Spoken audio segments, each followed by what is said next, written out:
হবে না। বলছে এমন কেউ আছে যে চুরি করতে দেখেছি, সাক্ষী কোনো আছে? বলছে না স্যার, সেটাও আমি জানি না।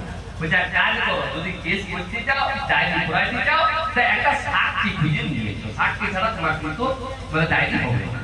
তো সেই ভদ্রলোক মনে মনে চিন্তা করে তাহলে একটা সাক্ষী আমাকে আনতে হবে। তো সাক্ষীটা পাবো কোন জায়গায়?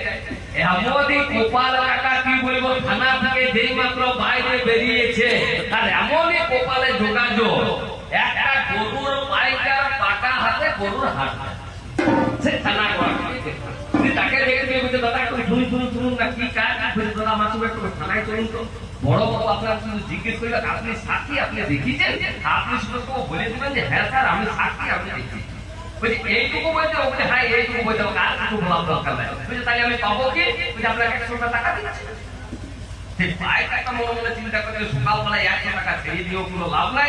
সে আপনার 100 টাকা নিয়ে পকেটে গুঁজে আর থানার ভিতরে ঢুকিয়ে দিচ্ছে। বড় বড় নিয়ে বলছে স্যার আমার সাক্ষী এসে গেছে।